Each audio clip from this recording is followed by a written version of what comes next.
തിരുവനന്തപുരത്ത് നിർധനരും വൃദ്ധരുമായ 60 വയസ്സിന് മുകളിലുള്ള പുരുഷന്മാർക്കായി അറ്റാച്ച്ഡ് ബാത്റൂമുള്ള വൃത്തിയുള്ള കിടപ്പുമുറികളും ആരോഗ്യകരമായ ഭക്ഷണവും മാന്യമായ വസ്ത്രങ്ങളും മരുന്നുകളും കൂടാതെ അനുകമ്പയോടും സ്നേഹത്തോടും കൂടിയുള്ള പരിചരണവും ലഭിക്കുന്ന നിങ്ങളുടെ വീട് എന്ന് വിളിക്കുവാൻ ഫോറ ഓൾഡ് ഏജ് ഹോമിന്റെ വാതിൽ നിങ്ങൾക്കായി തുറന്നിരിക്കുന്നു. സേവനം ആഗ്രഹിക്കുന്നവർ 9562831730 എന്ന നമ്പറിൽ ബന്ധപ്പെടുക.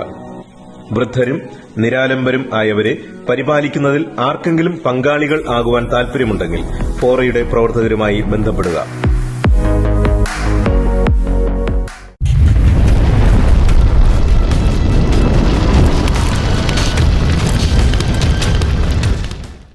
Praise the Lord.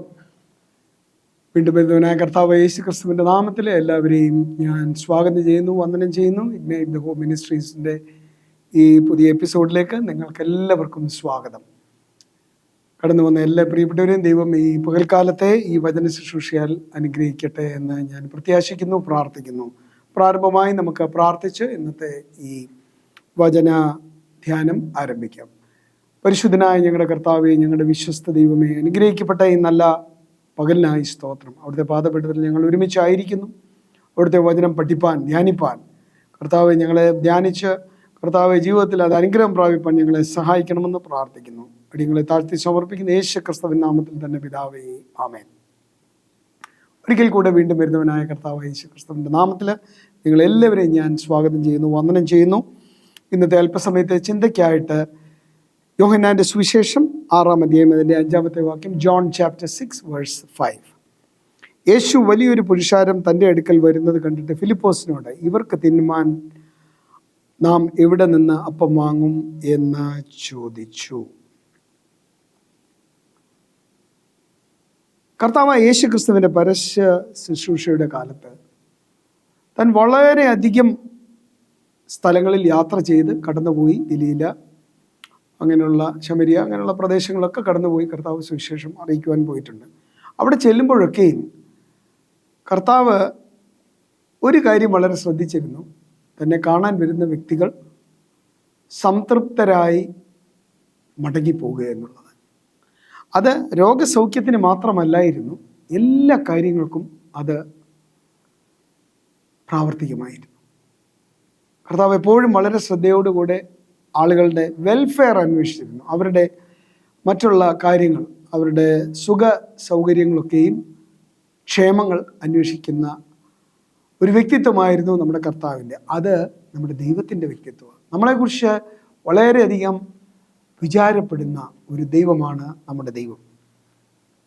അങ്ങനെ കർത്താവ് തിബിരിയാസ് എന്ന ഗലീല കടലിൻ്റെ അക്കരയ്ക്ക് പോയി. അവിടെ ഒരു മലയിൽ കയറി ശിഷ്യന്മാരോട് അവിടെ ഇരുന്നു. യഹൂദന്മാരുടെ പെസഹ പെരുന്നാൾ അടുത്തിരുന്ന സമയമായിരുന്നു. അപ്പോൾ ഈ വലിയൊരു പുരുഷാരം തന്നെ തേടി, തൻ്റെ വചനം തേടി വരുന്നത് കണ്ടിട്ട് കർത്താവിനോടുകൂടെ സമയങ്ങൾ ചെലവഴിക്കുക. കർത്താവ് അതൊരു വിജനമായ സ്ഥലമാണെന്ന് ഓർക്കണം. ഇവര് വന്നു, പ്രസംഗം കേട്ടു, രോഗസൗഖ്യം പ്രാപിച്ചു, കർത്താവ് രോഗികളെ സൗഖ്യമാക്കി. അങ്ങനെയൊക്കെ അവരവിടെ തന്നെ ഇരിക്കുക. കർത്താവ് തൻ്റെ ശിഷ്യന്മാരിൽ ഒരുവനായ ഫിലിപ്പോസിനോട് ചോദിച്ചു, ഇവർക്ക് തിന്മാൻ നാം എവിടെ നിന്ന് അപ്പം വാങ്ങും? സ്തോത്രം. നമ്മൾ ആലോചിച്ച് നോക്കിക്കുക. നമ്മളൊരു മീറ്റിങ്ങിനോ ഒരു യോഗത്തിനോ അല്ലെങ്കിൽ നമ്മൾ ഏതെങ്കിലും ഒരു വലിയൊരു സംരംഭത്തിന് കടന്നുപോയി. അവിടെ ആയിരുന്നു, ഭക്ഷണം കഴിക്കാൻ പറ്റത്തില്ല, കിട്ടുന്നില്ല. നമ്മൾ പ്രതീക്ഷിക്കാതെയാണ് അവിടെ പോയി അപ്രതീക്ഷിതമായി കുറേ സമയം അവിടെ ചെലവഴിക്കാനും ഇടയായി തീർന്നു. എന്ത് ചെയ്യും? വളരെയധികം ക്ഷീണിച്ചു പോകും, അല്ലേ? ക്ഷീണിച്ച് തളർന്നു പോകും.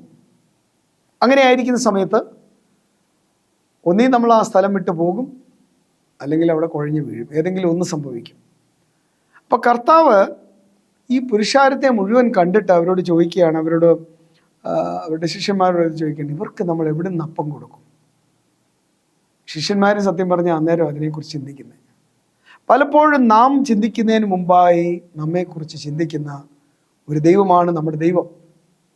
കർത്താവായ യേശു ക്രിസ്തുവിൻ്റെ പരസ്യ ശുശ്രൂഷയുടെ കാലത്തെല്ലാം നമുക്ക് ഓരോ അനുഭവങ്ങൾ, ഓരോ കാര്യങ്ങൾ കഴിയുമ്പോൾ, ഓരോ ഇൻസിഡൻസ് കഴിയുമ്പോഴും നമുക്ക് മനസ്സിലാക്കുവാൻ കഴിയുന്ന ഒരു കാര്യമുണ്ട്. കർത്താവ് നമ്മെക്കുറിച്ച് വളരെ ചിന്തയുള്ളവനായിരുന്നു. തൻ്റെ ജനത്തെക്കുറിച്ച് ചിന്തയുള്ളവനായിരുന്നു. അപ്പം ഇവര് കുഴഞ്ഞു വീണ് പോകും, ക്ഷീണിച്ചു പോകും, ഈ കേട്ട വചനം അവരുടെ മനസ്സിൽ തങ്ങാതെ പോകും എന്നൊക്കെ കർത്താവിന് അറിയാമായിരുന്നു. അതുകൊണ്ടാണ് ഫിലിപ്പോസിനോട് ചോദിച്ചത്, ഇവർക്ക് തിന്മാൻ നാം എവിടെ നിന്ന് അപ്പം വാങ്ങും? ഫിലിപ്പോസ് ന്യായമായ ഉത്തരവ് പറഞ്ഞത്. ഫിലിപ്പോസ് അവനോട് പറഞ്ഞു, 7-ാം വാക്യം, ഓരോരുത്തരും അല്പം അല്പം ലഭിക്കേണ്ടതിന് 200 പണത്തിനപ്പം മതിയാകയില്ല എന്ന് പറഞ്ഞു.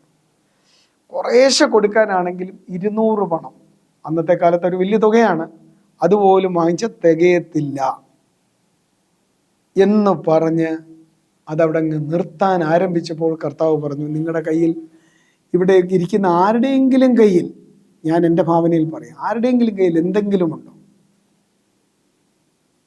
ഇപ്പോൾ ദൈവത്തിൻ്റെ പരിശുദ്ധാത്മാവ് നമ്മോട് ഈ പകൽക്കാലം ചോദിക്കുന്നു, നിങ്ങളുടെ കയ്യിൽ എന്തെങ്കിലും ഉണ്ടോ?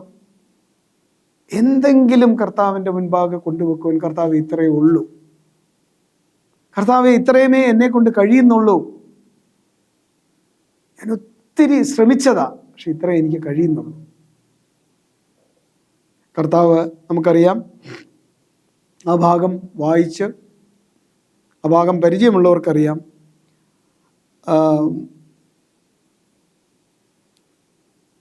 അവിടെ പത്രോസിൻ്റെ സഹോദരനായ അന്ത്രയോസ് അവന് പറഞ്ഞു, ഇവിടെ ഒരു ബാലനുണ്ട്, അവൻ്റെ കയ്യിൽ 5 അപ്പവും 2 മീനും ഉണ്ട്. ഇത്രയേ ഉള്ളൂ, ഈ മൊത്തം ആളുകളുടെ ഇടയ്ക്ക് ഇത്രയും എനിക്ക് കണ്ടുപിടിക്കാൻ കഴിഞ്ഞുള്ളൂ. കർത്താവ് പറഞ്ഞു, അതിങ്ങനെ കൊണ്ടുപോവാ. കർത്താവ് എന്താവശ്യപ്പെട്ടാലും അത് കർത്താവിൻ്റെ മുമ്പിൽ ഒന്ന് പ്രസൻറ്റ് ചെയ്യുവാൻ, സമർപ്പിക്കുവാൻ നാം ഈ ദിവസങ്ങളൊന്നും തയ്യാറാകണം. എന്നെ ഇപ്പോൾ ശ്രദ്ധിക്കുന്ന കാണുന്ന പ്രിയപ്പെട്ടവരെ, നിങ്ങളോട് ദൈവത്തിൻ്റെ പരിശുദ്ധാത്മാവിന് പറയാനുള്ളത് ഇതേ ഉള്ളൂ. നിന്റെ കയ്യിൽ എന്തുണ്ട് അത് ദൈവസേനയിൽ ഒന്ന് കൊണ്ടുവന്നാട്ടെ. അത് വർദ്ധിപ്പിച്ചു തരുന്നൊരു ദൈവം. ആ വർധനവ് നിനക്ക് മാത്രമല്ല, നിനക്ക് നിന്റെ കുഞ്ഞുകുട്ടികൾക്കും സുഭിക്ഷതയോടെ നിൽപ്പാൻ കഴിയുന്ന ഒരു സാഹചര്യം ഉത്ഭവിപ്പിക്കുന്ന ഒരു ദൈവം. ദൈവത്തിൻ്റെ വചനം പറയുന്നു, അവൻ ഇല്ലായ്മയിൽ നിന്നുള്ളതിനെ പോലെ വിളിച്ചു വരുത്തി തരുന്ന ദൈവം. ഈ സംഭവം നടന്ന സ്ഥലത്ത് നാം കടന്നു ചെന്നാൽ ഒന്നുമില്ലായിരുന്നു, അല്ലേ? അവരുടെ കയ്യിലും ഇല്ലായിരുന്നു, അവിടെ ഉള്ള ആരുടെ കയ്യിലും ഇല്ലായിരുന്നു. പക്ഷെങ്കിൽ പത്രോസിൻ്റെ സഹോദരനായ അന്ത്രയോസ് കടന്നുപോയി, കണ്ടുപിടിച്ചു, അവിടെ ബാലൻ്റെ കയ്യിൽ ശകലം ഭക്ഷണം പദാർത്ഥങ്ങളുണ്ട്. കർത്താവിൻ്റെ കരങ്ങളിൽ അത് കൊടുത്തപ്പോൾ അതൊരു വലിയ അത്ഭുതമായി. ക്ഷാമകാലത്തന്നെ ക്ഷേമമായി പോറ്റുന്ന ദൈവത്തിന് സ്തോത്രമെന്ന് പണ്ടൊരു പാട്ടുകാരൻ പാടിയിട്ടുണ്ട്. അതേ പാട്ടിൽ പറയുന്നുണ്ട്, എല്ലാ നാളും എൻ്റെ ഭാരം ചുമക്കുന്ന ദൈവത്തിന് സ്തോത്രം. ഓരോ നാളും എൻ്റെ ഭാരം ചുമക്കുന്നവൻ, എല്ലാ നാളും, ഓരോ നാളും, ദിനം പ്രതി നമ്മുടെ ഭാരങ്ങളെ ചുമക്കുന്നവൻ, ദിനം പ്രതി നമ്മുടെ ആവശ്യങ്ങളെ അറിയുന്നവൻ, ദിനം പ്രതി നമുക്ക് വേണ്ടി അത്ഭുതങ്ങൾ പ്രവർത്തിക്കുന്നവൻ. ദൈവത്തിന് സ്തോത്രം. അവൻ്റെ പക്കൽ 5 യവത്തപ്പവും 2 മീനുമുണ്ട്, എങ്കിലും ഇത്ര പേർക്ക് അതെന്തുള്ളൂ എന്ന് പറഞ്ഞ് അന്ത്രയോസ് ഒന്ന് പറയുക. കർത്താവ് പറഞ്ഞ്, അതിങ്ങ് കൊണ്ടുപോവാ, അവൻ്റെ കയ്യിൽ എത്രയും ആയിക്കൊള്ളട്ടെ, അല്പം കൊണ്ടെങ്കിലും അധികം കൊണ്ടെങ്കിലും നമ്മെ തൃപ്തരാക്കുവാൻ കഴിയുന്ന നമ്മുടെ കർത്താവിനായിട്ട് കരങ്ങൾ ഉയർത്തി സ്തോത്രം ചെയ്യാം. അവൻ പറഞ്ഞത് ഇത്രയേ ഉള്ളൂ, ഇതേ ഉള്ളു ഞങ്ങളുടെ കയ്യിലോ. കർത്താവ് പറഞ്ഞ്, അതിങ്ങി കൊണ്ടുപോവാ. പിന്നെ യേശു അപ്പമെടുത്ത് വാഴ്ത്തി ഇരുന്നവർക്ക് പങ്കിട്ട് കൊടുത്തു. അങ്ങനെ തന്നെ മീനും വേണ്ടുന്നിടത്തോളം കൊടുത്തു.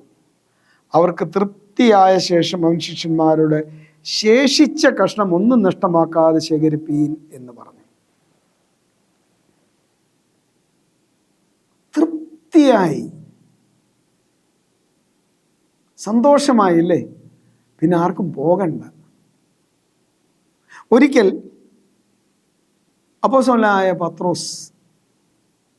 പത്രോസ് ലീഹ, എനിക്ക് അങ്ങനെ വിളിക്കുന്ന ഇഷ്ടമാണ്, പത്രോസ് ലീഹ, കർത്താവിനോട് പറഞ്ഞു, കർത്താവേ, നിന്റെ സന്നിധി വിട്ട് ഞങ്ങൾ എവിടെ പോകും?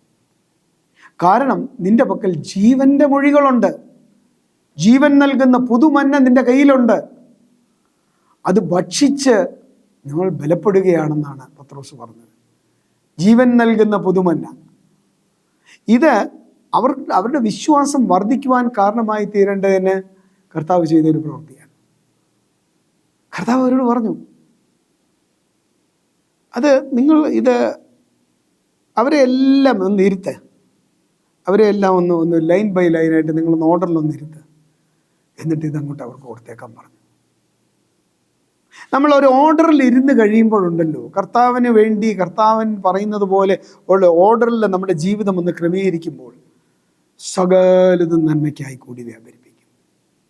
സകലതും സമൃദ്ധിയായി നൽകുന്നവൻ്റെ കരങ്ങളിലാണ് നമ്മൾ ഏൽപ്പിച്ചു കൊടുക്കുന്നത്. ഈ ദിവസങ്ങളിൽ വളരെ ശ്രദ്ധയോടുകൂടെ നമുക്കായിരിക്കാം നമ്മുടെ ജീവിതങ്ങളൊക്കെയും ദൈവസന്നിധിയിൽ വെക്കുമ്പോൾ, ദൈവസന്നിധിയിൽ സമർപ്പിക്കുമ്പോൾ 5 യവത്തപ്പവും 2 മീനും, ആയിരക്കണക്കിന് മനുഷ്യരാണ്, 1ഉം 2ഉം പേരല്ല, ആയിരക്കണക്കിന് ആളുകളുടെ വിശപ്പകറ്റുവാൻ അത് കാരണമായി തീർന്നു. ഒരിക്കൽ പഴയ നിയമത്തിലെ ഉൽപ്പത്തി പുസ്തകത്തിൽ 50-ാം അധ്യായത്തിൻ്റെ 20-ാം വാക്യത്തിൽ യോസെഫ്, യാക്കോബിൻ്റെ ഏറ്റവും ഇളയ മകൻ ബെന്യാമിൻ, അവൻ്റെ മൂത്ത യോസെഫ് ഈജിപ്റ്റ് അല്ലെങ്കിൽ മിസ്രൈമിൽ ഭരണാധികാരി കഴിഞ്ഞാൽ ഏറ്റവും വലിയ ഭരണാധികാരിയായിട്ട് മാറി. അധികാരം കൊണ്ട് ഫറവോനായിരുന്നു അവിടുത്തെ രാജാവ്. പക്ഷെങ്കിൽ അധികാരം കൊണ്ടും പദവി കൊണ്ട് ഫറവോനായിരുന്നെങ്കിലും രാജാവെങ്കിലും അധികാരം കൊണ്ട് യോസഫായിരുന്നു ആ രാജ്യത്തെ നിയന്ത്രിച്ചുകൊണ്ടിരുന്നത്.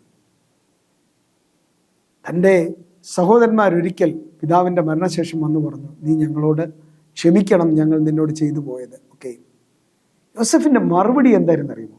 നിങ്ങളോ അത് ദോഷത്തിനായിട്ട് എന്നോട് അത് ചെയ്തു, ദൈവമോ സകല മനുഷ്യരുടെയും രക്ഷയ്ക്കായിട്ട് അത് കൂടി വ്യാപരിപ്പിച്ചു. പലപ്പോഴും മനുഷ്യർ നമ്മളെ ഒഫൻഡ് ചെയ്യുമായിരിക്കാം. പലപ്പോഴും ഒരു ഇല്ലായ്മയുടെ അവസ്ഥ നമ്മുടെ ജീവിതത്തിൽ കടന്നു വന്നേക്കാം. പക്ഷെങ്കിൽ അവിടെ കടന്നു വരുന്ന ഒരു ദൈവിക സാന്നിധ്യമുണ്ട്, ഒരു ഡിവൈൻ ഇൻ്റർവെൻഷൻ ഉണ്ട്, ഒരു ഡിവൈൻ പ്രസൻസ് ഉണ്ട്, ഒരു ദിവ്യമായ സാന്നിധ്യം, ഒരു ദിവ്യമായ ഇടപെടൽ. ആ ഇടപെടൽ വരുമ്പോൾ നമുക്ക് മാത്രമല്ല, നമുക്ക് നമ്മുടെ കുഞ്ഞുകുട്ടികൾക്കും നമ്മുടെ ദേശവാസികൾക്കും അത് അനുഗ്രഹമായി തീരും. പ്രിയപ്പെട്ടവരെ, നമ്മെ തിരഞ്ഞെടുത്ത് ചില സ്ഥാനങ്ങളിൽ, ചില പട്ടണങ്ങളിൽ, ചില ക്ലസ്റ്റേഴ്സിൽ നമ്മളെ ആക്കിയിരിക്കുന്നത് ദൈവനാമം മഹത്വപ്പെടുവാനാണ്.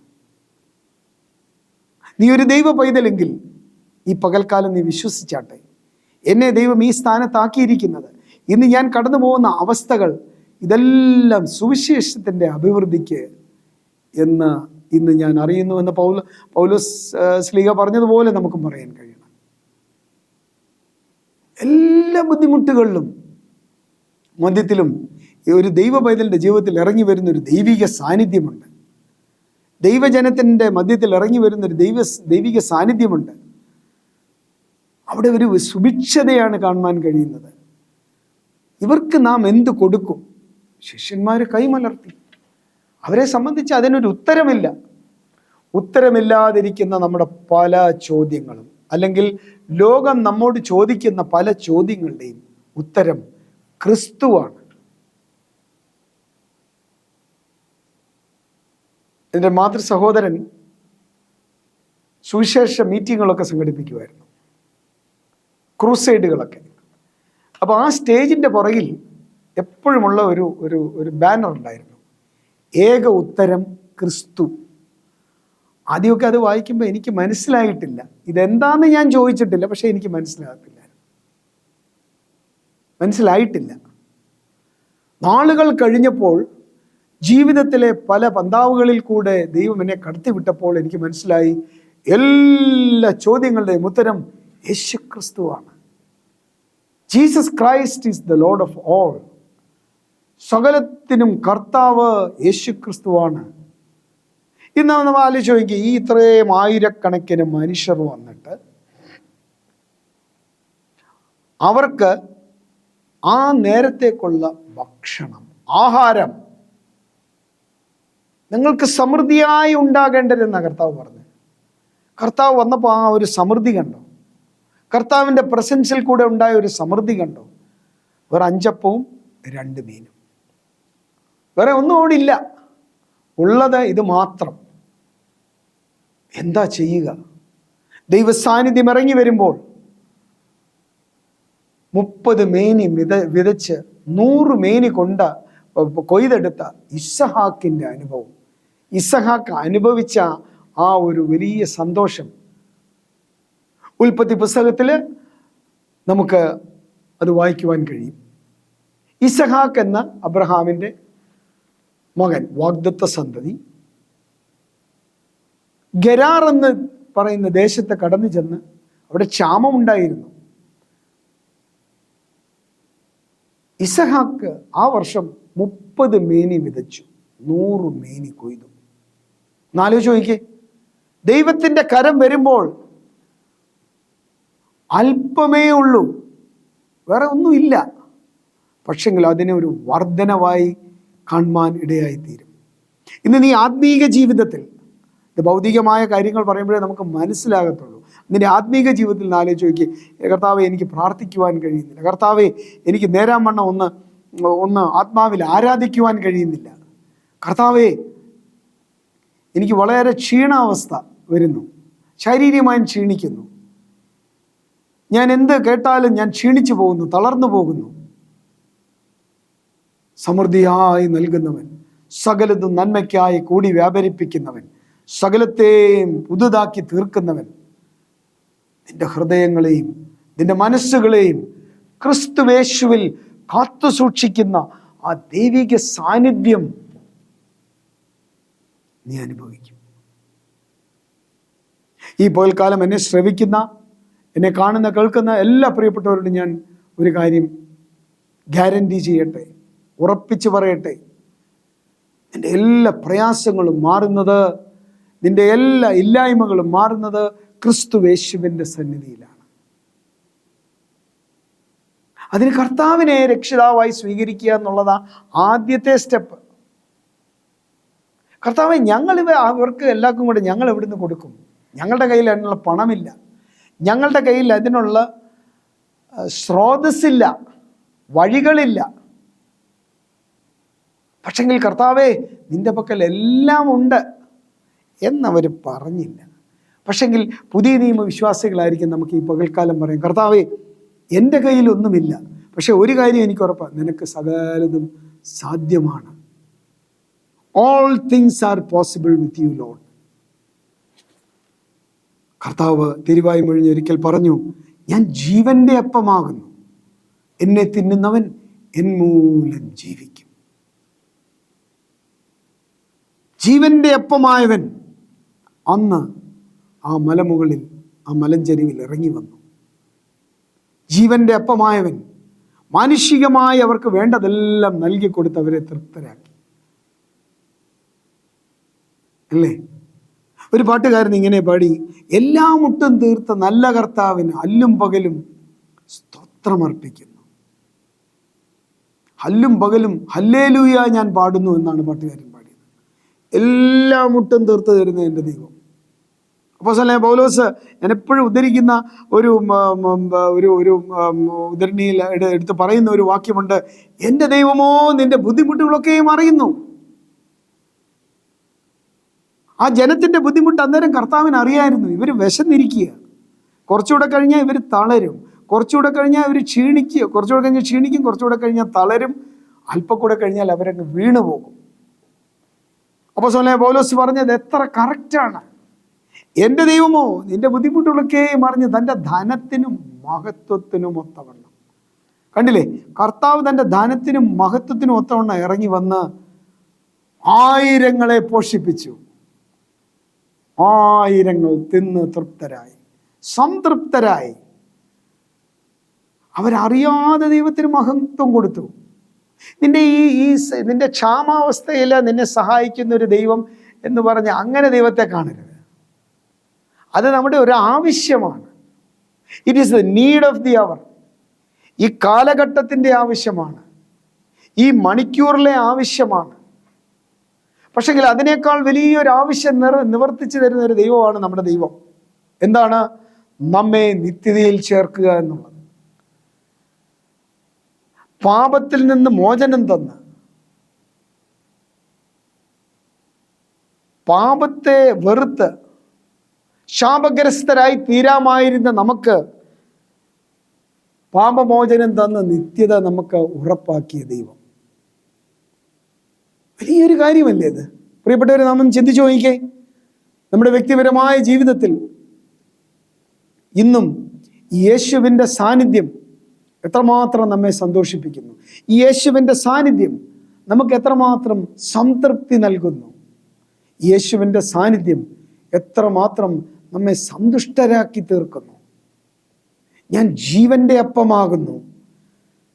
സ്തോത്രം, ദൈവത്തിന് മഹത്വം. ജീവന്റെ അപ്പമായവൻ, ആ ജീവന്റെ മന്ന അവർക്ക് കൊടുത്തപ്പോൾ അവർ തൃപ്തരായി തീർന്നു. അവർ സംതൃപ്തിയുള്ളവരായി തീർന്നു. അവർ സമാധാനം അനുഭവിച്ചു. കർത്താവ് പറഞ്ഞു, ഒന്നിനെ ചൊല്ലിയും വിചാരപ്പെടരുത്. ഒന്നിനെ ചൊല്ലിയും വിചാരപ്പെടേണ്ട കാര്യമില്ല. സകലതും സ്തോത്രത്താലും പ്രാർത്ഥനയാലും ഈ ദിവസങ്ങൾ നമുക്ക് കർത്താവിന് മുൻപാകെ വെക്കാം.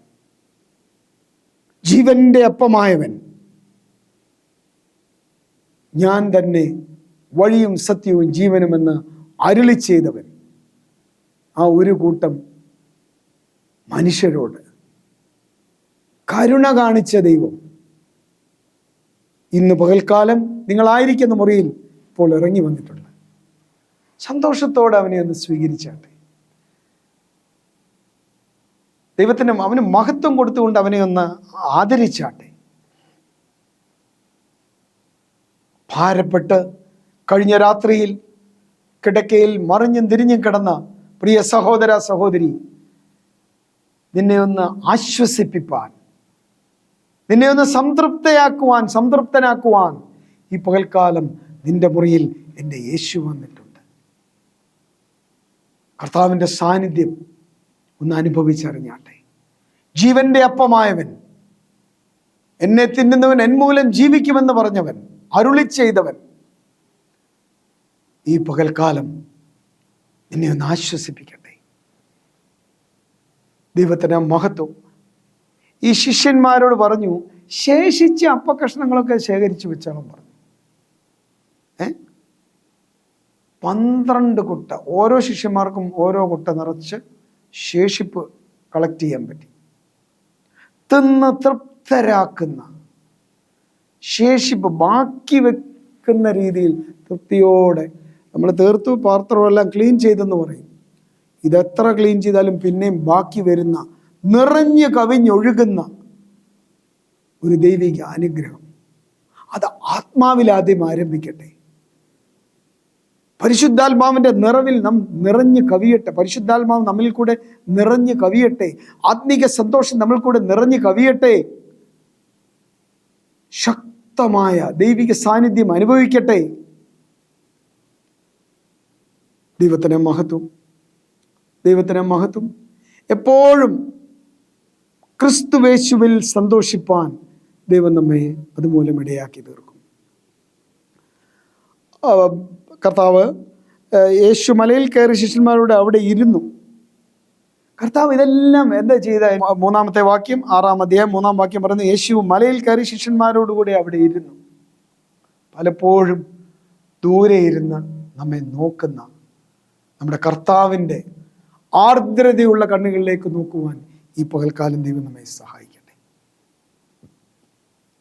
കർത്താവ് എപ്പോഴും പറയുന്ന ഒരു കാര്യമുണ്ട്, ഞാൻ നിങ്ങളെ ഒരു നാളും തള്ളിക്കളയുകയിൽ ഉപേക്ഷിക്കുകയില്ല.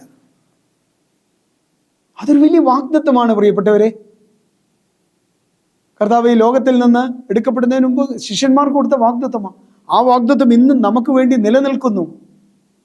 ഒരു നാളും തള്ളിക്കളയാത്ത കർത്താവ്, ആ ഒരു നാളും തള്ളിക്കളയാത്ത കർത്താവിൻ്റെ ആ സാന്നിധ്യം അന്ന് ആ പെരുത്ത പുരുഷാരം ജനക്കൂട്ടത്തിൻ്റെ മധ്യത്തിൽ വെളിപ്പെട്ടു വന്നു. അവർക്ക് മനസ്സിലായി. പിന്നെ ഒരു കാര്യമുണ്ട്, നാം പലപ്പോഴും അനുഭവിച്ചിട്ട് നാം മറന്നു പോകുന്നവരായി തീരുവാൻ ഇടയായിത്തീരും. കാരണം സൗഭാഗ്യങ്ങളൊക്കെ വരുമ്പോൾ പണ്ട് നടന്ന വഴികളൊക്കെ നമ്മൾ മറന്നു പോകും. പക്ഷെങ്കിൽ ദാവീദ് രാജാവ് ഇങ്ങനെ പറഞ്ഞു, യഹോവ എനിക്ക് ചെയ്ത സകല ഉപകാരങ്ങൾക്ക് ഞാൻ അവന് എന്ത് പകരം കൊടുക്കും? പ്രിയ സഹോദര സഹോദരി, നിന്റെ ജീവിതത്തിൽ നന്മകൾ നീ അനുഭവിച്ചിട്ടില്ലേ? ഇതുപോലെ ജീവന്റെ മന്ന കർത്താവ് തന്നിട്ടില്ലേ? ഇതുപോലെ വിശന്നിരുന്നപ്പോൾ ഭക്ഷണവും പാനീയവും തന്ന് നിന്നെ ബലപ്പെടുത്തിയില്ലേ? നിന്റെ തലമുറകളെ അവൻ ഓർത്തില്ലേ? നിന്റെ കൂട്ടാളിയെ അവൻ ഓർത്തില്ലേ? ഈ പകൽക്കാലം കർത്താവേ, എനിക്കാവശ്യം നീന്നിൽ നിന്ന് ലഭിക്കുന്നതാണ്. ലോകത്തിൽ നിന്ന് ലഭിക്കുന്നതൊക്കെയും താൽക്കാലികം, അത് ക്ഷണികമാണ് കർത്താവേ എന്ന് പ്രാർത്ഥിച്ചാട്ടെ. എനിക്കാവശ്യം അവിടുന്ന് തരുന്ന ആ നല്ല മന്നയാണ്, നല്ല ഭക്ഷണമാണ്, അവിടുന്ന് ജീവന്റെ അപ്പമാണ്. അത് ഭക്ഷിച്ച് ബലപ്പെടുവാൻ നീ എന്നെ സഹായിക്കണമേ. നമ്മുടെ കണ്ണുകളെ അടയ്ക്കാൻ നമുക്ക് പ്രാർത്ഥിക്കാം. പരിശുദ്ധനായ ഞങ്ങളുടെ കർത്താവേ, ഞങ്ങളുടെ സ്വർഗീയ പിതാവേ, അനുഗ്രഹിക്കപ്പെട്ട നല്ല പകലിനായി സ്തോത്രം. അവിടുന്ന് ജീവന്റെ അപ്പമാണ്. ആമേൻ, സ്തോത്രം. ആ അപ്പം ഭക്ഷിപ്പാൻ തക്കവണ്ണം ഈ ദിവസങ്ങളിൽ ഞങ്ങളെ പ്രാപ്തരാക്കണം. വചനത്തിൽ ബലപ്പെടുവാൻ, വചനം വായിച്ച് ബലപ്പെടുവാൻ അവിടുന്ന് ഞങ്ങളെ സഹായിക്കണം. ഇപ്പോൾ കാലം ഞങ്ങൾക്ക് നീ അനുഗ്രഹിക്കപ്പെട്ട കൂട്ടായ്മയ്ക്കായി സ്തോത്രം. കർത്താവേ, നിന്റെ ജനം ഇന്ന് ഈ വചനം കേട്ട നിന്റെ ജനത്തെ ഞാൻ പിതാവ് പുത്ര പരിശുദ്ധാത്മാവിന്റെ നാമത്തിൽ അനുഗ്രഹിക്കുന്നു. കർത്താവേ, അവർ നിശ്ചയമായി അനുഗ്രഹിക്കപ്പെട്ടിരിക്കാൻ സ്തോത്രം. ഞങ്ങൾക്ക് വീണ്ടും കർത്താവ് അനുവദിക്കുന്ന വീണ്ടും കൂടി കാണുവാൻ ഇടയാക്കണം. വചനത്താൽ ഞങ്ങളെ എല്ലാവരെയും അനുഗ്രഹിക്കണം. യേശു ക്രിസ്തുവിൻ നാമത്തിൽ അപേക്ഷിക്കുമ്പോൾ കേൾക്കണം പിതാവേ. ആമേൻ, ആമേൻ.